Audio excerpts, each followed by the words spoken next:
반갑습니다. 오늘 이렇게 막 굉장히 지도자가 인기가 많네요. 이렇게 책이 막 대보다 팔렸으면 좋겠습니다. 우리나라 여기 계신 우리 선생님들이 활약이 좀 많이 되지 않을까.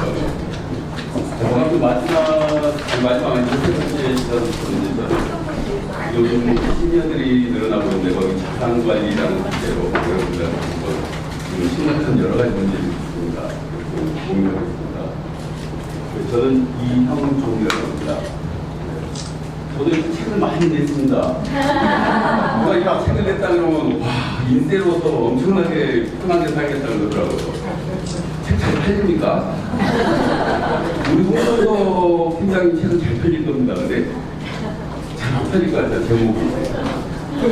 네, 앞으로 좀 잘 팔리게 도와주십시오. 자, 제가 오늘 좀 일본 얘기부터 시작하겠습니다. 일본이 고령 사회 얘기하는 일본 얘기를 일본의 100세 인구가 지금 몇 만입니까? 네, 작년 10월 정도 됐거든요. 이게 작년 말이거든요. 아마 9만 5천 명이에요. 어마어마하죠. 중국이 14억 인구인데 100세 이상이 18만인가 15만이라고 그러더라고요. 거기에 비하면 엄청난 거죠. 그러니까 쉽게 말해서 110세 갖고도 면함을 못 보내는 거예요. 적어도 115세 정도에서 120세 사이에 있는 분도 꽤 많다고 그러더라고요. 100세가 되면 일본에서도 옛날에 은닉하기를 줬어요. 근데 지금 어때요? 지금은 표창장 하나 준다고 그래요. 오래 살아서 감사합니다. 네, 근데 2047년에 53만까지 갔대요. 네, 아무튼 이렇게 될 것 같아요. 또 소고령사의 또 하나의 문제, 지금 우리가 지금 논의하는 어떤 그런 전체적인 인구 차원에서 얘기하는 건데, 보십시오. 일본이 2024년, 25년 현재 3,700만이 65세 이상입니다. 엄청나죠? 그 중에 3,700만이 2,100만이, 2,200, 2,300만이 75세 이상이에요. 여러분 아시다시피 65세에서 75세까지는 일본에서는 정기 고령자라 그래요. 그리고 65세에서 75세 이상은 후기 고령자라. 그러니까 지금 후기 고령자 비율이 크게 늘어나면서 간병 문제하고 연금 문제, 네, 바로 여러 가지 문제를 복잡해지고 있습니다. 네, 연세제 고령화 정책이 어떻게 써야 되는지 그런 것들을 우리가 진단하고 있습니다. 제가 초고령 사회 일본에 대해서 많은 자료도 있고 책도 많이 읽고 그런 것도 많이 보고 있지만 이 6가지 키워드로 요약할 수 있습니다. 우리가 초고령 사회가 이제 가장 많이 얘기하는 것들이 이제 간병 문제, 앞으로 이 간병 문제는 여러분이 이제 잘 아시다시피 치매 인구로 대전되죠. 그러니까 치매 인구 얘기도 일본에 지금 치매 고령자가 470만 명으로 되는 걸로 알고 있어요. 엄청나죠, 일본은. 그리고 일본이 지금 또 하나의 복신사회. 여러분, 일본 사람들 만나면 남자들 50세까지 결혼을 한 번도 안 한 사람들이 있어요. 그 사람 비율이 약 29%입니다. 생애 미혼자라고 말해요. 생애 미혼자. 50세까지 한 번도 결혼을 안 한 사람, 돌씩 떼놓고. 네, 그게 지금 현재 우리나라도 지금 15%까지 가 있어요. 우리나라 남성도 빠르게 늘고 있어요. 그분들이 노후를 혼자서 맞이하고 또 배우자가 사망하면서 혼자 또 솔로 가는 경우도 있고, 그래서 복신사회가 이제 하나의 어떤 공연되는 현상입니다. 또 하나 이제 말했으면 더 추가로 한다면 소상 자사시대라고 해요. 대통령이 태어나고 많이 사망하는 상황. 작년에 우리나라 몇 명 태어난지 혹시 아세요? 선생님? 예, 거의 비슷한데 23만 명이 태어나고 몇만 명이 돌아가시는 지 혹시 아십니까? 40만 안 되고 37만 명이 돌아가셨어요. 근데 일본은 74만이 태어나고 162만이 돌아가셨어요. 어때요? 그러면 어떤 사고를 발달할까요? 네, 장례산업. 죽음을 둘러싼 문제, 장례산업, 그리고 탄속 문제, 분쟁, 죽음의 비용이 엄청납니다. 그런 것들이 하나의 지금 우리나라의 펼쳐지는 초롱사의 반면입니다. 다시 한번 치매로 돌아서 여러분 잘 아시다시피 우리나라 치매 인구가 지금 2024년에 이미 100만 명을 돌파했습니다. 2030년에 146만을 넘는다는 통계가 나왔는데 이 연령별로 보면 75세부터 급격하게 늘어납니다. 75세. 그러니까 참 신기해요.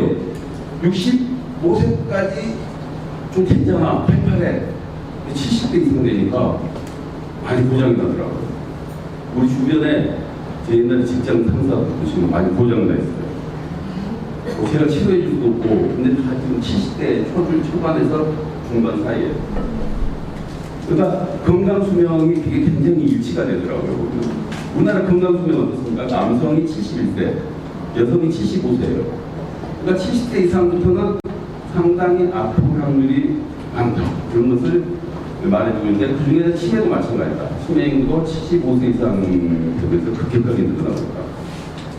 자, 이것도 일본의 문제인데 일본은 60세 이상이 금융자산을 60, 70% 가지고 있어요. 그러니까 20대, 30대, 40대 어제요?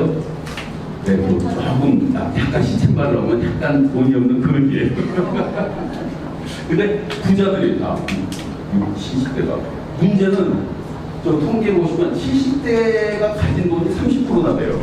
금융자산. 그럼 어떻게 돼요? 75세 이상. 네, 75세 이상의 돈 가진 사람이 치매에 걸렸다. 그러면 바로 금융자산이 동결됩니다. 내 자식한테 줄 수도 없고 내가 쓸 수도 없고 묶여 있는 거예요. 그런 게 어때요? 가족에도 손해. 그리고 국가적으로 손해. 왜냐? 있는 걸 자꾸 누구한테 이전시키거나 이렇게 써야지 소비가 촉진되면서 경제 활성화가 되는 거 아니에요? 근데 묶여 있는 거. 이게 이제 국가의 재앙으로 보고 있어요, 일본에서. 그래서 국가의 국가적 과제예요. 그래서 일본은 70대 분한테 자꾸 빨리 이전해줘라고 막 촉진해요. 그런 제도를 쓰고 있어요. 지금 아들이 40대인데 지금 한참 돈이 필요한데 좀 줘라. 우리 아버지가 지금 95세인데 돌아가셨어. 근데 그 상속받는 사람이 69, 70이야. 50억 받았어. 쓸 데가 없어. 한국에도 난 그런 사람 봤어. 압구정에 사는 분. 나보고 그러더라고. 35억 받았는데 쓸 데가 없대. 그럼 자식 주세요. 그러니까 이미 자기가 줄 만큼 줬대. 그래갖고 뭘 하는 줄 알고 어떻게 쓰면 좋겠냐 나보고. 나 주실래요? 그러니까 그거 싫대. 그래서 이웃 일본에서는 유중기부가 활성화됩니다. 그걸 받는 돈을 국가에다가 좋은 복지산, 사회복지 쪽으로 투척하는 거예요. 그게 요즘 인기가 많아요. 내 가진 사람은 자식도 없고 그러면 사회에 좋은. 그런데 이런 치매 심리가 보유한 돈이 앞으로 보세요. 2030년도만 317조 엔이에요. 우리나라 돈 얼마예요? 여기부터 시간 어마어마하죠.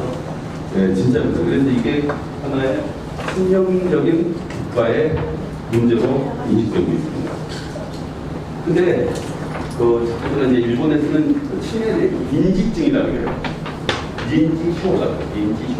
근데 치매란 말이 어리석다는 뜻인데 그 어리석다는 뜻이 좀 약간의 그 부정적 의미가 있다고 해가지고 2006년 4년일 겁니다. 그 당시에 일본에서 인지증으로 바꿨어요. 인지증. 우리나라도 그렇게 바꾸자고 하는 그런데 지금 못 바꾸고 있고 반대하는 사람이 많아가지고. 근데 이 치매에 걸렸을 때 자산관리 문제가 많아요. 어떻습니까? 치매 걸린 분이 은행에 오면 어떻습니까? 은행 직원을 와가서 은행 직원한테 오늘 날짜가 무슨 매체냐 물어봐요. 참 말을 해줘도 이따 또 물어봐. 그리고 기록이 전표 이런 것을 줄 몰라서 또 다시 또 찍고. 그러니까 일본에서는 금융기관 시니어분들이 많이 와요. 근데 그분들이 금융계약을 하는 것이 추후에 치매로 판명된 순간 바로 무효가 됩니다. 그래서 금융기관이 지금 난리가 났어요. 지금 어때요? 금융기관 지금 뭐 지점 늘어나고 있습니까? 어떻습니까? 네, 없어지고 있죠. 그럼 은행의 지점에 직접 가는 사람이 누가 갑니까? 또 노인 말고 또 누구? 비밀번호 5번 잘못 쳐갖고 정신안 차려. 네, 막 3번 하면 막 계속 나오잖아. 2번 남았습니다. 가슴이 두근두근하죠. 와, 뭐 거기다 언제가 막 그래갖고 저도 그런 적 많아요. 어느 중기에 한점 생각에 그래갖고 지금 저는 다 적어놨어. 어느 사이트 뭐 나보고 지점 나가지고 비밀번호 잊어먹고 그런 사람 안 되라고. 근데 이게 침해에 걸릴 정도 침해만 걸려도 이런 자산 관리가 할 수 없는 상당한 위험에 빠져 있어요. 그리고 자산 관리 내 스스로 못할 때 자존감 엄청나게 흔하죠. 가족한테 자식이 그럼 맡겼어. 자식이 그러면 내 마음대로 다 쓰게 해줄까요? 자식이 찾고 가고 있어. 내 돈, 대돈 갖다가 막 30억 빼돌리고 막. 이런 문제들이 수시로 있습니다. 근데 우리 인간의 머리는 두 개의 의석에서 좀 갖고 있어요. 하나는 직관력. 본속이요. 동물적 감각이 우리 저기 누군가 동물이 막 무서운 게 온다고 순식간에 막 달리기 빨라지지 막. 그럼 막 의사 동물이 오는구나 무섭구나 생겨서 한 땀에 뛰니까 도망갑니까? 수시간에 도망가잖아. 막 누가 총 들고 들어가 막 도망가지 막. 이게 바로 시스템 원이라는 시스템 원. 근데 어렸을 때 이건 타고나가는 어렸을 때도 이게 이제 이런 직관적인 발달들이 있어요. 어렸을 때 어린아이들 때 먹은 거 보면 자제합니까? 엄마가 좀 이따 먹으라고 해서 바로 가고 막 먹으라고 해서 폭력적 그런 본성이 있기 때문에 먹고 생존에 대한 욕구가 있기 때문에. 근데 시스템2가 서서히 성인이 되면서 발달해요 이게. 그래서 이 감정을 억제하는 거예요. 있습니다. 그런데 이런 어떤 인간의 뇌 구조가 되어 있는데 이 시니어들이 시스템 2가 나이가 들면서 50대부터 서서히 떨어진대요. 그래서 뭐가 많이 남아 그러고 이제 본성이 직감적이만 많이 남아. 그래서 시니어일수록 감성이 풍부해져. 이성도가. 그래서 누가 이걸 타고든 사람이 누구야? 사기꾼들. 우리 어렸을 때 아름다우시네요. 막 온도차도 헬스장 자주 다녀요. 제 헬스장 잘 다니게 생겼죠? 네. 아까 누군가 내 팔뚝을 보고 막 우리 황교진 국장님이 나보고 그러더라고. 오늘 아침 보니까 오늘 아침 운동한 것도 안 내는 것이더라고. 그러니까 내 팔뚝 보고 금방 그러시더라고요. 나중에 팔뚝 크게 하는 건 나한테 알려주면 따로 강력하게. 그 시니어분들이 오셨는데 어르신들 그분들 굉장히 칭찬하면 좋아요. 우리가 어린아이보다 더 좋아해요. 그냥 운동회가 오면 오늘 스쿼트 막 지난번 10개인데 5개 더 있다고 박수 치고 막 그러면 고마워가지고 가면은 머리도 들고 와 막. 그래가지고 막 갈 때도 막 고개 숙이고 너무 기분 좋은 하루 되겠습니다 막 이러면서 되게 진짜로 이게 시니어분들의 상당히 그런 건 이런 유사결정 시스템으로가 있습니다. 실제로 우리의 인간의 지능이 나이가 들어도 떨어지지가 않아요. 급격하게. 우리 이제 캐티라는 사람이 연구했는데 우리 인간의 지능 중에는 유동성 지능하고 결정성 지능이 있다고요. 우리 어때요? 우리 어르신들 우리 어머님 보면은 예리하게 뭔가 문제가 있는 걸 잘 짚어내는 거 있잖아요. 감각적으로. 바로 그게 이제 유동성, 결정성 지능이에요. 결정성. 그러니까 쉽게 말해서 어떤 문제를 바라보는 비판적 여러 가지 통합해서 바라보는 시각이 있잖아요. 본질이 뭔지 잘 알고. 그래서 어떤 충고를 잘하잖아. 어떤 문제를 구조화시키고 막 그리고 좀 느긋하면서 이게 어르신들이 그게 결정성 지능. 이 결정성 지능의 대표적인 것이 이제 어떤 거냐 언어 이해력이라고 하는데 이건 학자들이 한번 이게 샤에 대한 사람이 이제 측정돼 갔어요. 진짜 고령자들의 노화가 들면서 어떤 지능의 변화가 일어나는지 전부 다 서서히 떨어져요. 근데 결정성 지능은 쉽게 60, 70대가 안 떨어져요. 가장 오래 안 떨어져요. 또 하나는 시니어들이 또 의사들 때문에 헬스한 이용자라고 하는데 시니어들이 상당히 매몰 비용이라는 건 뭐냐면 이건 이제 경제적 측면에 많이 나와요. 예를 들면 내가 영화를 보러 갔어. 영화 한 2만 원 비용이 되는데 갑자기 한 5분 보니까 재미없어. 제가 어저께 주라기 공원 봤거든요. 첫 번째 재미가 없더라고. 그래서 딱 10분 되니까 아이고 그냥 나가버릴까. 근데 시니어분들은 그걸 판단을 잘해 빨리. 아 이것이 계속 볼 것이냐 참고 지켜볼 것이냐. 근데 젊은 사람은 이게 약해. 그러니까 그 순간에 이걸 계속 해갖고 영화 비용 낸 것을 참고 기다리니까 빨리 나가서 딴 일을 할 것이냐. 그것이 이제 매몰 비용이다. 이런 판단을 시니어들이 잘하는 거야. 네. 의외로 잘해요. 시니어들이 계산력이 빨라요. 그런 거. 근데 시니어들이 또 하나 잘하는 게 있어. 자신감 과잉. 내가 아직도 매우 70대인데 30대처럼 행동하는 분들이 많아. 이따가는 이제 말씀드릴게요. 또 시니어들은 이제 못하는 게 있어요. 선택을 잘 못해. 선택을 쫙 놔두고 5개 중에 하나 고르세요. 그럼 못 해갖고 한 5일 가. 그럼 시니어들은 알려주라 그래. 나한테 근데 대부분 이렇게 말해요. 나한테 뭐 할지 좀 알려줄래 그래요. 진짜. 그래서 오늘 뭐 하세요? 그러니까 예를 들면 외식하러 가도 부모님하고 가도 짜장면 먹을까요? 짬뽕 먹을까요? 탕수육 먹을까요? 근데 부모님한테 쫙 넣고 선택하세요. 그럼 못 와가지고 어느 건가 계속 있어. 그럼 뭐 아들 네가 해라 그럴 거야 아마. 근데 짬뽕이에요? 짜장이에요? 그럼 금방 해. 한쪽만 하라 그러면. 이게 시니어들의 약점이에요. 자, 그럼 시니어분들한테 그 자신감 가임이라는 게 아까 또 금융사기를 당할 위험이 여기 또 있죠. 운전면허를 딴 사람한테 자기의 운전 실력이 어느 정도 되는지를 물어봤어. 20대, 30대 있을수록 40, 60대, 50대까지 천천히 자신이 많이 없다는 사람이 있다는 사람이 적어. 근데 65세 넘어가면서 갑자기 내가 운전면허 자기라고 막 저희 아버지가 시골에서 제가 약간 엑센트가 있는데 소천 나가는 제 고향이에요. 1990년 초반에 아버지가 트럭을 샀어요. 아버지가 군 생활할 때 운전병이었거든요. 트럭 사자마자 자랑한다고 촥 엔진 한번 촥 씹어보더만 바로 동양 맞고 촥 돌고 들어오시더라고요. 얘가 그 당시 70 초반대였어요. 근데 들어오자마자 브레이킹 속도를 늦게 밟고 질을 그냥 전면으로 밟아. 그냥 바로 사자마자 그냥 바로 수리비 100만 원 나와. 그거예요, 바로. 그대로 사고 수시로 났어요, 막. 아버지 한 20대였던 감각이야, 운전면허 실력을. 막. 생각이 다 떨어지는데 그 생각을 갖고 있는 거야. 그러니까 어머니가 아버지 타 죽어도 안 탄다고 그래요. 내가 바로 그날은 저도 타지 말라 그랬어요. 안전하게.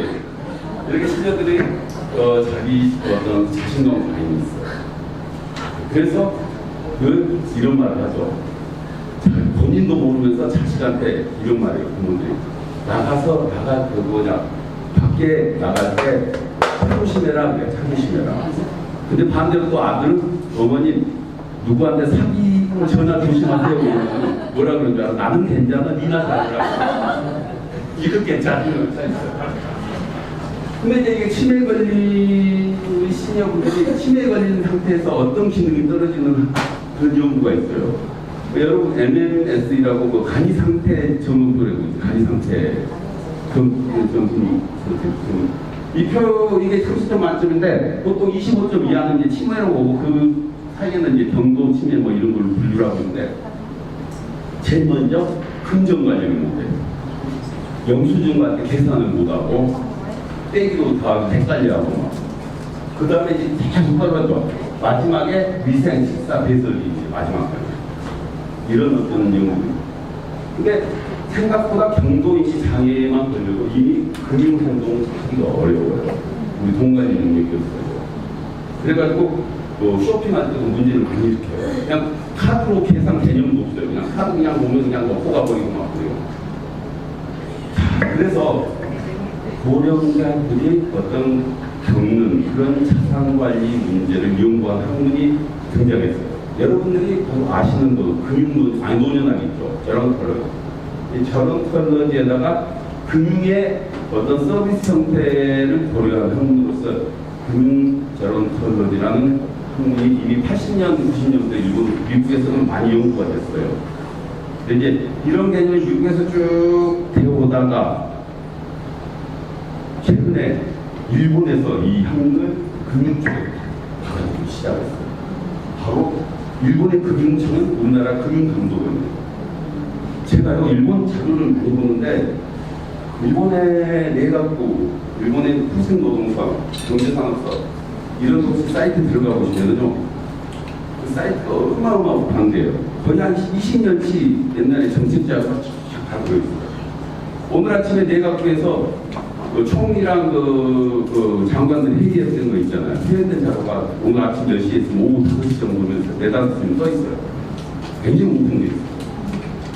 정책자가 항상 만약 그게 극비가 아닌 이상도 빼놓고는 다 올려요. 근데 우리나라는 이런 자료가 항상 정권 바뀌기 전에 막 폐기 처분하고 그런 게 많아요. 묵도 막 우드로 막 옮겨가고 막 저도 회사 들어가니까 그런 거 많이 겪었어요. 저는 기획실인데 뭐 감사 나온다고 뭐 금감원 감사 나온다고 다 폐기시키고 근데 황당하더라고요. 우리나라 애들하고 남아있는 자료가 없어. 그래서 선생님들이 참고된 게 없어. 처음부터 다시 해야 돼. 밑바닥부터. 그게 참 안타깝더라고요. 근데 일본에서 이렇게 금융청이 고려한 문제를 지네들이 먼저 들고 나와. 앞으로 금융기관이 시니어들의 자산관리 문제에서 적극 나서야 된다. 그 이유는 바로 고령화 속에서 금융 포용을 해야 된다. 그분들의 약자들을 포용해야 하는 정책입니다. 그게 바로 새로운 하나의 금융의 서비스 모습이 돼야 된다. 이렇게 밝히니까 바로 막 여러 개서 연구센터도 설립되고 막 협회도 설립되고 자격증도 만들고 그리고 금융력도 움직여요. 이렇게 전부 다 자기 나름대로 고령자에 대한 자산관리 서비스를 어떻게 할지 그리고 가이드라인을 만드는 거예요. 그러니까 지금 여기 제가 이렇게 제시한 이 분야는 우리나라에 지금 손도 안 대고 있어. 좀 무풍지대야 돼. 그럼 제가 이번에 거기 이재명 정권의 무슨 인수위원회 같은 무슨 있잖아요. 위원회가 거기 들어간 국회의원 옛날 전 국회의원한테 내가 이거 말했어. 이런 걸 후발 좀 하셔야 된다고. 모르겠어 나를 불러줄지.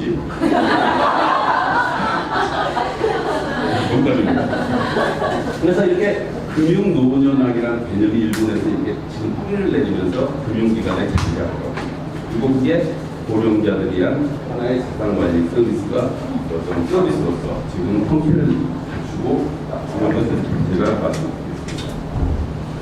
우리 일생에서는 자산관리 여러분은 TV에서 막 자산관리 무슨 얘기 나오죠. 막 거기 막 은퇴설계 막 나오고 막 제가 좋아하는 분인데 사이언스 했는데 혹시 강창기라고 아시죠? 강창기 은퇴설계 막 나오시는 거 지금 79세예요.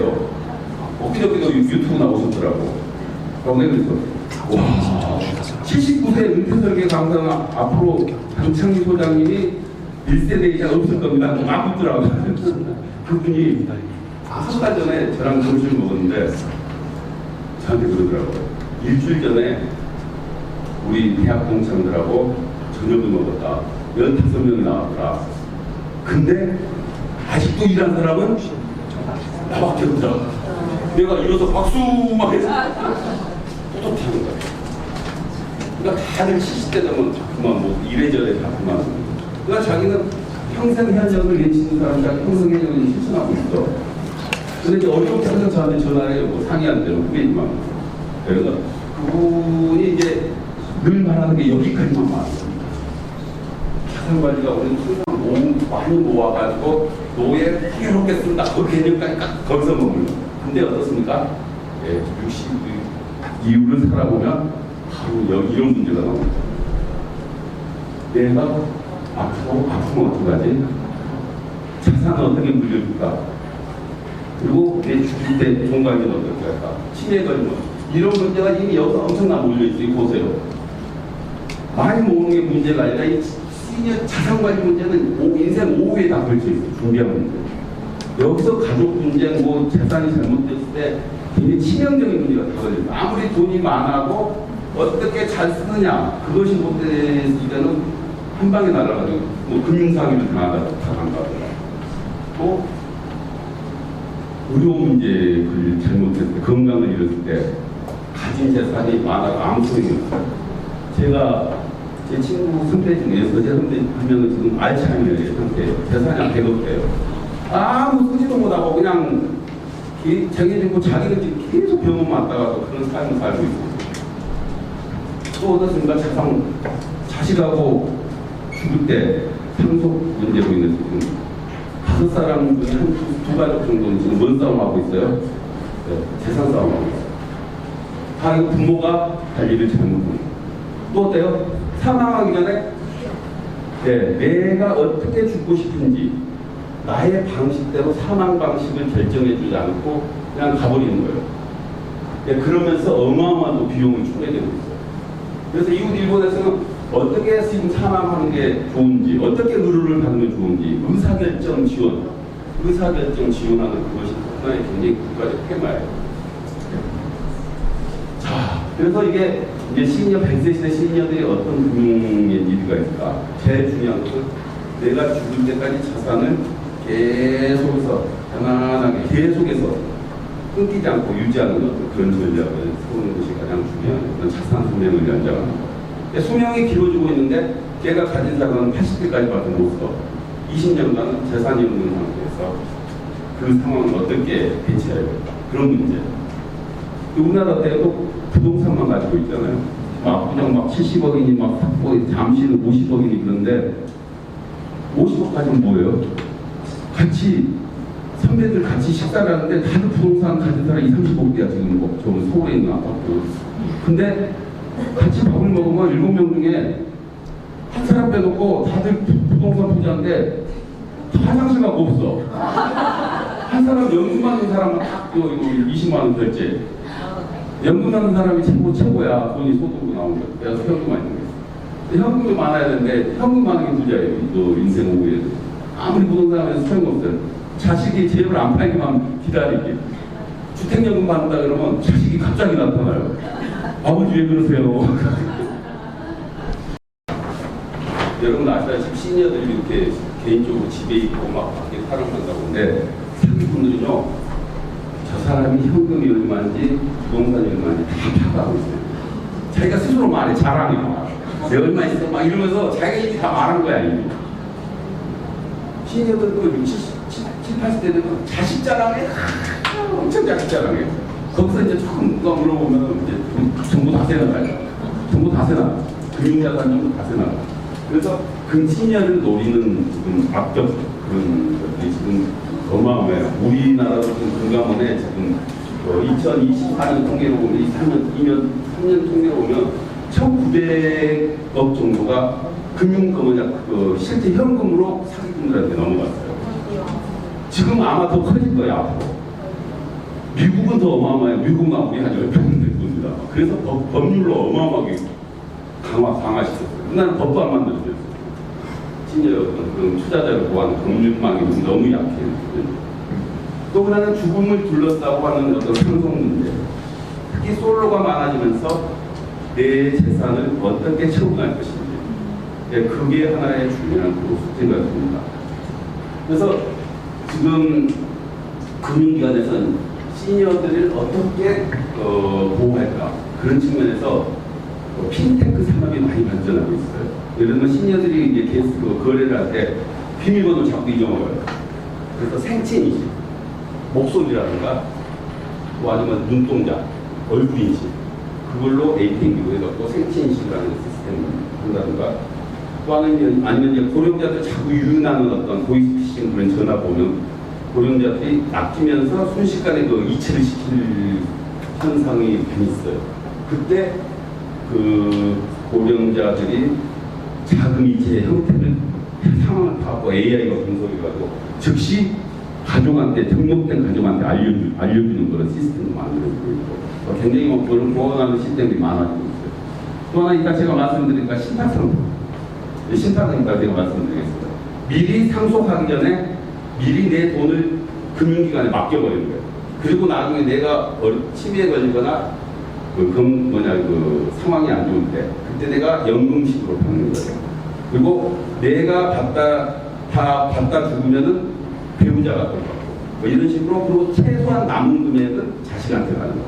이런 어떤 신탁이 준 하나의 어떤 대안이고, 또 하나는 이제 어떤 그 금융기관에 전부 다 맡겨놓고 아예 그걸 관리를 받는 이런 어떤 다양한 금융 서비스 상품이 앞으로 만들어질 겁니다. 해외에서 지금 이런 상품이 많이 나오고, 일본에 아까 제가 말씀드렸다시피 일본에서는 90대 이상의 금융자산을 이렇게 많이 가지고 거의 60대 이후의 금융자산 많이, 미국도 마찬가지예요. 금융자산의 어마어마한 금융자산을 60대 이상들이 가지고, 우리나라도 지금 마찬가지예요. 우리나라도 지금 20, 30, 40대 인구층이 적으면서 지금 부동산이랑 금융자산 지금 5, 6, 70대가 이전 5, 60대보다 자산이 엄청 많아요. 그래가지고 상당히 우리나라도 이런 현재가 될 가능성이 높아요. 근데 이제 우리나라, 일본이랑 이제 미국이랑 다른 게, 미국은 전부 다 이게 주식이나 어떤 리스크성 자산에 투자되어 있어. 그러니까 수익도 높으면서 리스크도 있어. 근데 일본은 안전자산에 집중돼 있어. 그러니까 일본이 지금 걱정하는 게 그거야. 일본은 자꾸 신녀들이 많은 재산을 갖고 투자를 안 하면 국가 경제가 굉장히 손해야, 어떻게 보면. 그래서 일본은 자꾸 신녀들한테 지금 자산을 운용하면서 꺼내쓰라 그래. 안전하게만 가지고 있으면 서로 안 좋다. 당신도 늘려야 되지 않느냐. 라고 테디가 강조해요. 막 자산 배분해주고. 우리나라는 지금 2단계까지 못 갔어요. 자, 그런데 제가 아까 말씀하신 대로 일본의 경우 지금 한 해 사망자가 162만 명인데, 바로 돌아가시는 이미 10년 전부터 아플 가능성이 많아요. 바로 10년 전부터. 근데 그 단계부터 상속 분쟁이 일어날 거예요.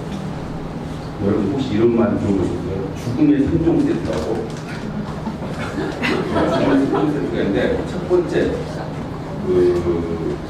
내가 감정 상태에 가면 어때요? 처음에 분쟁이 일어나요. 자식 간에 누가 감정을 오래 하냐, 누가 많이 하냐고 싸워. 대부분 내가 다 물어봐. 부모 아프다고 동생은 싸워서 안 싸워. 제수씨 그런 줄 몰랐네. 막 둘째 언제 또 싸워요? 추상에서. 상 치르고 마지막 날 뭐예요? 계산한대. 이건 내 돈, 이건 내 손님이야, 내 돈이야. 누가 더 많이 나? 아무리만 싸워. 이 신경들이 많죠. 왜냐하면 그 장례비를 거래했기 때문에 받는 것도. 그래서 요즘은 다 계좌로 넣어주니까 다 이게 여기 진짜 내는 사람 별로 없어. 라고 이제 더 분쟁이 이제 옛날보다 좀 약간 없어졌을지 몰라. 또 이제 진짜 본게임 문제예요. 상나무는 사망 신고를 하면서 이제 상속 분쟁이 바로 들어요. 그러니까 미리 부모님이 다 대처를 해놔야 되는데 자식이 어떻게 할 수가 없어요.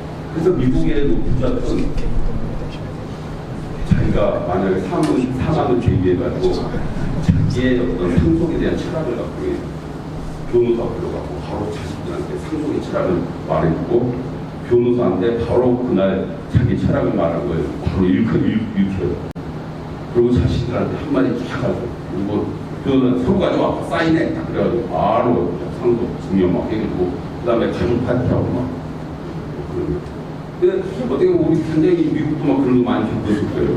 우리나라도 좀 상속 문화가 좋아졌는데, 근데 상속인이 지금 많아지고 있어요. 사망자가 많다는 것은 상속 자산이 자식한테 많이 흘러간다는 얘기죠. 지금 상속 재산 규모가 엄청나요. 지금. 내 친구들이 갑자기 안 보여. 그럼 굉장히 차가 바뀌었어. 옛날 이런 차가 아니야. 막 보란 듯이 나오라 그래. 전화 왔는데 주차장 이쪽에 있다고 좀 나와보라 그래. 왜 차 보면서 딱 하는 거, 이거 엊그제 꼽았는데 자랑해 막. 요즘 신형 뭐 한 굉장히 비싼 최고예요. 알고 또 아버지한테 이미 상속 받았어. 나중에 좀 실패하는 거야. 그러고, 야 친구야, 이런 걸로 되겠냐? 맛있는 거 그냥 점심배로 그렇게 싸야 되지 않냐? 알았어. 그래놓고 지금 1년 지났어. 근데 자금이 자손들한테 가면서 어느 특정 금융기관에 묶여있던 돈이 다른 데로. 그러니까 금융권에 이 돈을 찾기 위해서 치열해. 그러겠죠. 그 규모가 크기 때문에. 지금 우리나라도 마찬가지. 또 어때요? 지금 대부분의 자식들은 수도권에 살고 부모는 부모는 시골에 살잖아. 그럼 부모는 시골에 돌아가시면 어떻게 전답하고 막 그런 거밖에 없죠. 물론 이제 금융자산 있는 사람도 있겠지만, 그러면은 시골에 안 사는 자식은 어때요? 그 전답을 팔아서 상속자산을 내 걸로 가져오겠죠. 그럼 그 돈이 어디로 와요? 예, 시골에서 수도권으로. 그러니까 돈이 시골로 더 강하는 그 지역이 안 오는 이런 현상이 좀 반복돼요. 예, 그러다 보니까 수도권이 계속 집중되면서 물론 그런 것도 하나의 지금 문제예요. 그래서 일본에서는 지금 막 그 상속을 잡으려고 엄청 치열합니다. 예를 들면 막 이렇게 상속 컨설팅 업무를 해줘. 돈 잡으려고. 예, 상속 세금 도와드리겠습니다. 상속할 때 뭐 법률상 이렇게 하겠습니다. 그리고 유언은 어떻게 하세요? 그리고 이제 그것도 하나의 방법이고 또 하나는 신탁으로 미리 상속은 싸움이 일어날 수가 없으니까 신탁을 하세요. 신탁 세금이 저기 받아야 돼요. 그게 일본의 현상인데 여기도 뭐더 길게 하면 더 많아집니다. 그래서 우리가 인생 100세 시대 이제 문제가 뭐냐면 이미 건강할 때 판단 능력이 있을 때 대책을 세워야 돼요. 이미 판단 능력이 딱 떨어지고 치매나 어떤 상황이 됐을 때 유언장을 쓰거나 돈 아무것도 할 수 없어요. 제 선배 한 명이 광화문 쪽에 아파트인가 부모가 아팠는데 부모가 그 6.25 때 그 참전 뭐 용사라고 그 보험 국가보험 대상이에요. 그래가지고 아버지가 지금 보험병원에 지금 입원해 계시는데 나한테 전화가 왔어. 나 좀 도와달라고. 뭔데요? 유언장을 지금 써야 되겠대. 근데 나한테 그 입회자가 돼가지고 딱 해드릴게요. 그러고 갔어. 입회자 막 도장 들고 막 서류 다 떼가지고. 근데 미안하다. 일이 늦었다. 우리 아버지가 지금 약간의 정신 상태에 감정을 해봤는데 어렵단다. 늦었어. 위원도 못 줘. 그러고 이미 돌아가셔서 딱 그리고 한 2달 있다. 어떻게 됩니까? 형제 2명도 지금 상속싸움하고 있어요.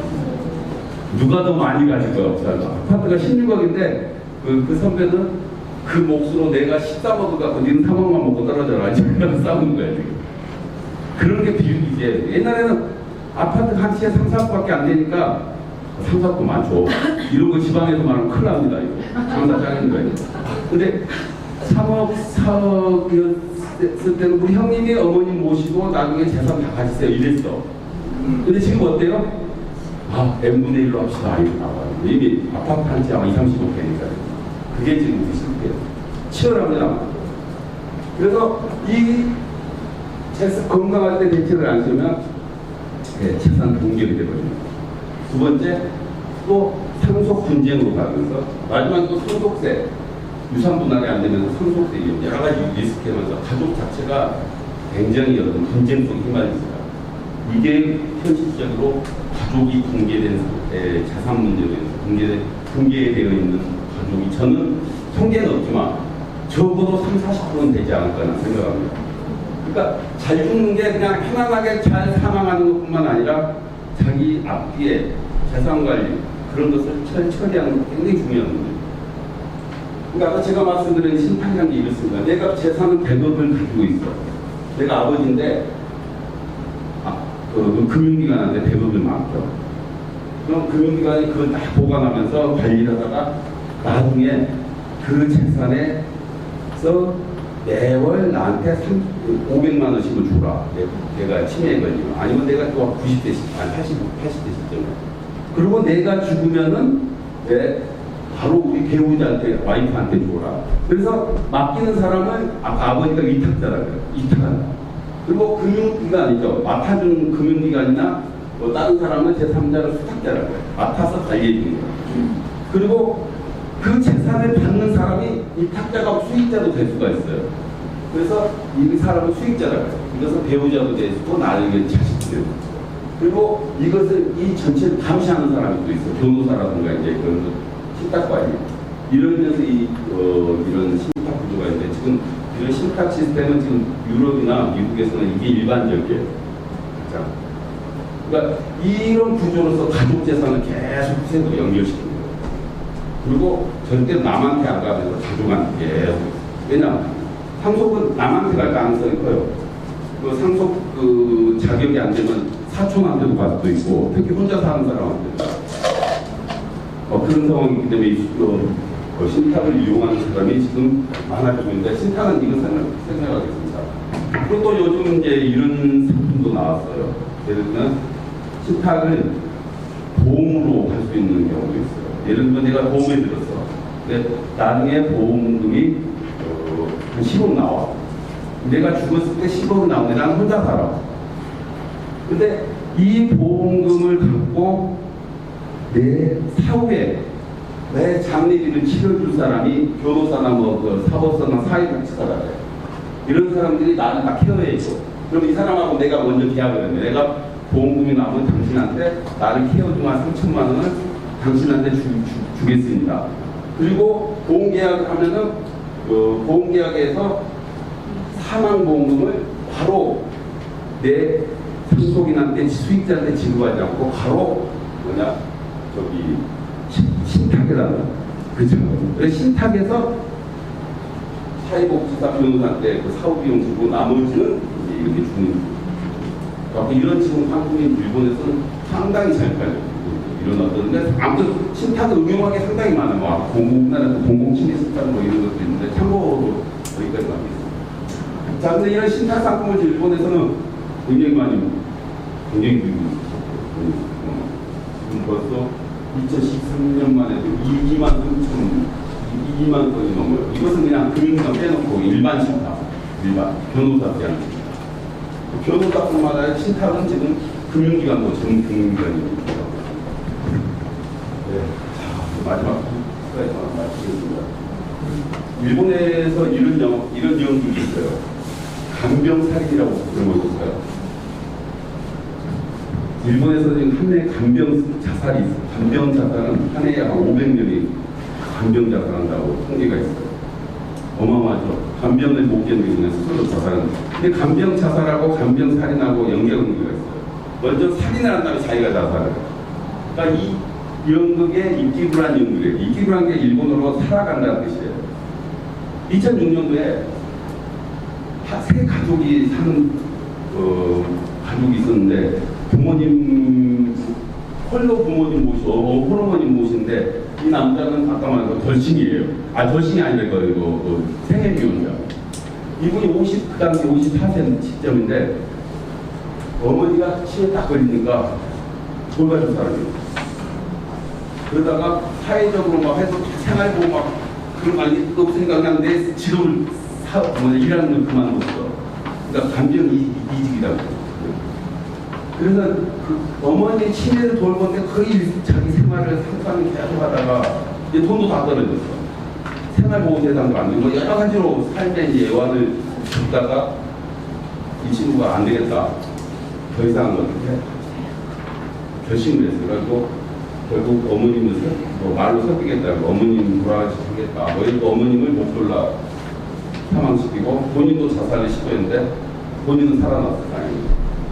다행이죠. 어쩐지 모르겠지만. 그런데 판결이 이것도 유명한 판결이에요. 교토 지방법원 어떤 판결이 되냐면 판사가 당신의 행위는 절대 용납할 수 없지만 전체 상황을 판단하는데 당신만의 잘못이 아니라 우리 사회가 그렇게 만들었다는 거죠.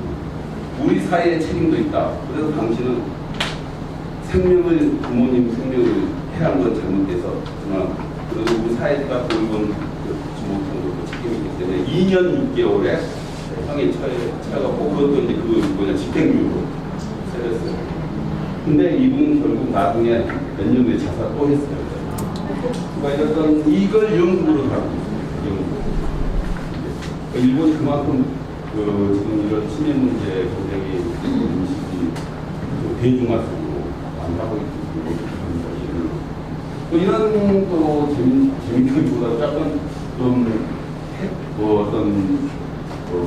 행사가 있는데 주 메뉴가 달라지는 식당이라는 이런 행사 프로그램이 있어요. 여기에 이제 어떤 가입을 다해 식당들이 이 식당들이 치매에 걸린 분을 고용을 했다. 그리고 여기 서빙을 하게 했다. 근데 이 서빙을 하는 동안 주민들이 다 팔아줘. 근데 분명히 짬뽕을 시켰는데 딱 갔다가 짬뽕을 시켰는데 올 때는 뭐가 와요? 짜장이 와. 그래서 중국 메뉴가 달라지는 짜장이에요. 그래서 주민들이 웃으면서 먹을 거. 네. 그리고 마지막 일과가 끝나면 돈을 받고 행복해. 이런 행사를 여기 우리 이거 후성 노동생에서 지원해 후성 장관이야. 그 장관이 와갖고 직접 먹어주면서 그 친해져서 대화를 해요. 그러니까 일본은 지금 치매를 아까 말씀드린 앞에 두 분이 강의를 너무 잘해주셨는데 좋은 강의를 해주셨는데 치매가 자기 어떤 우리 사회에서 격리되는 게 아니라 일상생활에 우리 삶에서 같이 하는 거다. 그래서 공생이라는 말, 치매 공생. 치매 공생이라는 거죠. 그래서 일본 지금 치매 정책이 상당히 공생 쪽으로 아까 우리 두 분이 앞에서 말하는 그런 정책이 다 그렇게 반영됩니다. 자, 오늘 제가 여러분들한테 짧은 시간에 제가 그래서 금융기관 직원들이 좀 시니어들이 어떤 자산관리를 할 것인지 그런 어떤 책을 썼어요. 그리고 이 책을 올 4월에 해가지고 이제 다 완성이 돼가지고 좀 납품돼 있습니다.